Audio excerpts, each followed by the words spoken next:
mga pangunahing kalsada sa Metro Manila, malalang trapiko rin ang nararanasan sa C5 Road araw-araw. Para solusyonan yan, plano ng MMDA na tanggalin ang elevated U-turn slot at gumawa ng underpass. Live mula sa Taguig, may unang balita si Bea Pinlac. Bea? Maris, ayon sa MMDA, na-green light na ng Presidente ang planong tanggalin ang elevated U-turn slot sa C5 Kalayaan at gumawa ng underpass para mabawasan ang traffic dito. Hindi na bago ang matinding problema sa traffic sa Metro Manila. Sari-saring solusyon na ang iminungkahi at ipinatupad para mapaluwag ang kalsada.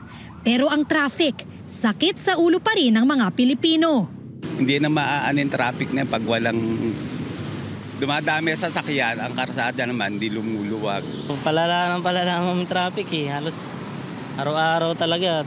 Kabilang sa mga bagong hakbang na layong mapagaan ang traffic sa Metro Manila ang pagpapatanggal sa U-turn slot sa C5 Road, partikular sa Kalayaan intersection. Ayon sa Metro Manila Development Authority o MMDA, pinag-aaralan na kung paano ipatutupad ang panukalang ito na aprobado na raw in principle ni Pangulong Bongbong Marcos. Ang plano, magtatayo ng stoplight at underpass para dire-diretso lang ang daloy ng mga sasakyang dumaraan sa C5 Road. Ang ilang nakausap natin, pabor sa planong yan. Mas maganda ako sa under, talagang tuloy-tuloy ang takbo. Doon naiipon doon Tapos sama-sama lahat doon, pa diretso, tsaka yung mga paliko, naiipon lahat doon.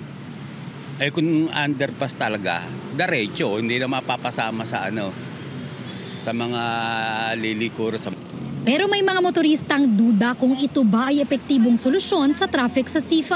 Kahit natanggalin po nila yon, mas lalong traffic po, lalo ang traffic dyan. Nakakagaan po ng traffic pag mayroong elevated U-turn dyan, ma'am. Kahit anong gawin po nila dyan, ma'am, ganun at ganun pa rin ang traffic ng C5. Di ko lang po sure man kasi sobrang dami rin kasi dumadaan dyan Kahit tanggalin nila yan, ganoon din Ganoon din po yung mangyari. Traffic din talaga.